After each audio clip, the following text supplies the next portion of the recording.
मेरा नाम रश्मि है। मेरी शादी एक बहुत अच्छे घर में हुई थी। मेरे पति तो लाखों में एक थे। मैं अपने आप को बहुत भाग्यशाली मानती थी कि मुझे ऐसा पति मिला है। मुझे बहुत प्यार करते थे। हमारे एक लड़का और लड़की है। हमारी शादी को करीब 16 साल हो गए थे। हर खुशी मुझे उन्होंने दी। मैं भगवान से अपने लिए इससे अच्छा पति नहीं मांग सकती थी। मेरी लड़की 14 साल की है और लड़का 10 साल का है। पति का कारोबार भी बहुत अच्छा चल रहा है। हमारी कपड़े की दुकान है जिससे अच्छी खासी कमाई हो जाती है। मुझे जीवन में कोई शिकायत नहीं थी, लेकिन फिर उसके वो हुआ जो मैंने सपने में भी नहीं सोचा था। मेरे पति एक दिन मुझसे कहते हैं कि उन्हें किसी से प्यार है और वो उससे शादी करना चाहते हैं। एक दिन अचानक ही यह बात उन्होंने मुझे बताई। शुरुआत में मुझे लगा कि वो मजाक कर रहे हैं, लेकिन फिर थोड़ी ही देर बाद में मैं समझ गई कि वो सच बोल रहे हैं। वो मेरे पति हैं। कब सच बोल रहे हैं, कब झूठ, इस बात का मुझे अच्छे से पता चल जाता है। लेकिन इतने दिनों तक मैं कैसे धोखा खाती रही। उनका शादी के बाद अफेयर चलता रहा और मुझे पता भी नहीं चला। या तो वो झूठ बोल रहे थे या बहुत चालाक थे, जो इतने दिनों तक मुझसे छिपा सके। मेरे मन में यही सब चल ही रहा था कि वो बोले कि उन्हें तलाक चाहिए। शादी के 16 साल बाद उन्हें तलाक चाहिए। मैंने कहा कि आप पागल हो गए क्या बोल रहे हैं? कैसा अफेयर? आप झूठ बोल रहे हैं। वो बोले कि नहीं, मैंने कल उसे बुलाया है, तुम खुद मिल लेना। मैं चाहता हूँ कि हम जिस तरह से रहें उस तरह अलग भी हो जाएं। मुझे कोई तमाशा नहीं चाहिए। तुम्हारी और बच्चों की भी जिम्मेदारी मैं लूँगा।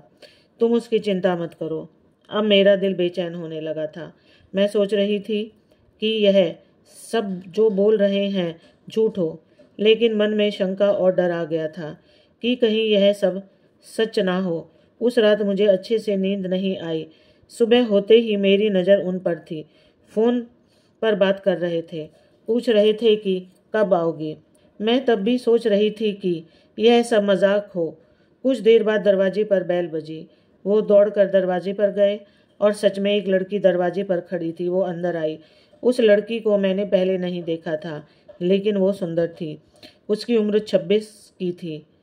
मुझे इस बात का यकीन नहीं हुआ था। मेरे पति ने मुझसे मिलाया, कहा कि यह दिव्या है। मैं अपने काम के सिलसिले में जब बाहर गया था तब मेरी मुलाकात इससे हुई और फिर हमें पता ही नहीं चला कि हम कब एक दूसरे से प्यार करने लगे। उसे देखकर मैं अपने कमरे में चली गई। 16 साल का विश्वास और प्यार इस तरह से टूटेगा मुझे पता नहीं था। मैं शायद उम्र के साथ उनका मेरे प्रति आकर्षण कम हो गया था। वो कुछ घंटों के बाद कमरे में आए, बोले कि मैं फिर दोहराना देता हूँ कि हम अच्छी तरह से अलग होते हैं। किसी तरह का नाटक मैं नहीं चाहता। उनके ऐसा कहने पर मैंने कहा कि यह सब आपको नाटक लग रहा है? क्या हो गया है आपको? आप तो ऐसे नहीं थे। यह कौन सा रूप आपने मुझे दिखाया है? वो बोले कि मैं तलाक के पेपर रेडी करवाता हूँ। दिव्या चाहती है कि हम जल्दी से शादी कर लें। मैंने भी उन्हें कहा कि आपको जो करना है करें, मैं आपको तलाक नहीं देने वाली। मैं इस घर में रहूँगी। मैंने उन्हें अपना फैसला सुना दिया था, पर मुझे पता नहीं था कि वो कुछ इस तरह का करने वाले हैं। अगले दिन से वो रोज़ दिव्या को घर बुलाने लगे। मेरे बच्चे बड़े थे, अब सारी रात बातें समझने लगे थे। मुझसे तलाक के लिए वो इस हद तक जा सकते हैं, इसका मुझे पता नहीं था। घर में एक 14 साल की लड़की है। उन्हें बिल्कुल भी शर्म नहीं आ रही थी। बच्चों से बात करना भी उन्होंने बंद कर दिया था।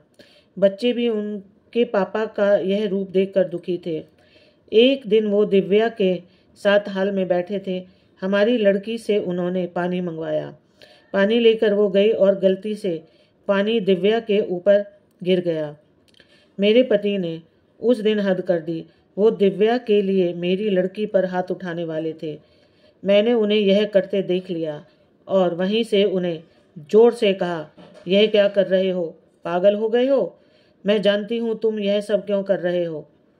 तलाक के लिए। ठीक है, अब तुम इस हद तक जा रहे हो तो फिर मैं तुम्हें तलाक दे ही देती हूँ। उसी समय मैंने अपना और बच्चों का सामान बांधा और अपने घर चली गई। एक ही इतना कैसे बदल सकता है? जो अपनी पत्नी और बच्चों पर जान छिड़कता था, अब वो उन्हें देखना भी पसंद नहीं कर रहा। मैं अपने घर थी, उनका फ़ोन मुझे आया। कहा कि मैं तुम्हारी और बच्चे की जिम्मेदारी अभी भी उठाऊंगा।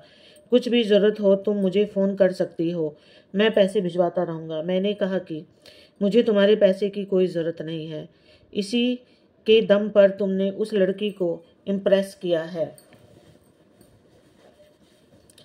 अपने बच्चों को संभाल सकती हूँ।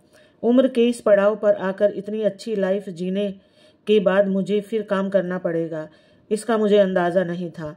जिंदगी कब आपको उठाकर पटक देती है, इसका आप अंदाज़ा भी नहीं लगा सकते। मुझे भी इतने सालों तक उनके साथ रहने के बाद कपड़े का अच्छा अनुभव हो चुका था, इसलिए मैंने भी अपने घर से कपड़े का काम शुरू करना चाहती थी। मैं उस इंसान के पैसे नहीं लेना चाहती थी। उनका फ़ोन मुझे आता रहता, बोलते कि तुम मुझसे पैसे ले सकती हो, नया काम शुरू करना है तो भी मैं पैसे दे दूंगा। लेकिन मैं नहीं मानी। मैंने कहा कि आप हमारी नहीं, तलाक की चिंता करो। समय निकलता गया। मैंने अपने बूते पर थोड़ा काम शुरू किया, लेकिन हमारे घर वाले मुझे सपोर्ट कर रहे थे। कुछ समय के लिए उनका फ़ोन आना बंद हो गया। मैंने इस बात पर ध्यान भी नहीं दिया। मैं अब उनसे बात भी नहीं करना चाहती थी। तलाक में अभी कुछ समय था। मैंने उन्हें कहा था कि जब भी आप बोलोगे मैं आ जाऊंगी, जहां साइन करना है कर दूंगी। मैंने अपने काम पर ध्यान देना शुरू कर दिया। मुझे कुछ माल खरीदने के लिए बाहर जाना था। इतने दिन उनके साथ रहने पर मुझे यह पता था कि क्या खरीदना और कहां से खरीदना है। उनका यह अनुभव मेरे काम आया। मैं उस शहर माल खरीदने के लिए गई। मैं वहां पहुंचकर उस दुकान से माल खरीद ही रही थी कि मुझे वहां दिव्या दिखाई दी। वो वहां किसी की और के साथ थी, हाथ पकड़े हुए। मुझे देखकर साफ पता चल गया था कि अब वो इस लड़के के साथ है। मन ही मन मुझे खुशी हुई कि आखिर मेरे पति ने धोखा खाया। उन्होंने इस लड़की के लिए हमें छोड़ा था, जो कि अब किसी और के साथ है। फिर मैंने मन में सोचा कि अब किसी और को मैं धोखा नहीं खाने दूंगी, इसलिए मैंने उनका पीछा किया। वो एक ओपन रेस्टोरेंट में गए। मैं जाकर उन दोनों के सामने बैठ गई। मुझे देखकर उसके होश उड़ गए। वो उठकर जाना चाहती थी, लेकिन मैंने उसका हाथ पकड़ा। मैंने उस लड़की का सच लड़के को बताना शुरू किया। मैंने सोचा था कि मैं उसे सच बताकर उसकी आंखें खोल दूंगी, लेकिन कुछ और ही हुआ। उसने जो मुझे बताया उससे मेरे पैरों तले जमीन निकल गई। मैं वहां से भागते हुए कैसे भी अपने पति के पास जाना चाहती थी। मैं उनके घर गई। वहां नौकर ने मुझे बताया कि वो अभी एक अस्पताल उनके घर से ज़्यादा दूर नहीं था। बड़ा अस्पताल था। मैं वहां गई। रिसेप्शन पर उनका नाम बताकर मुझे उनके कमरे का नंबर पता चला। मैं कमरे में गई। वहां उनका दोस्त था। उन्होंने आंखें बंद कर रखी थी। मैं उनके हाथ पर हाथ रखा तो उन्होंने आंखें खोली। मेरी आंखों से आंसू रुक नहीं रहे थे। मैंने कहा कि क्या जरूरत थी यह सब नाटक करने की? मुझे पहले क्यों नहीं साफ साफ बताया? मेरे पति एक गंभीर बीमारी से जूझ रहे थे।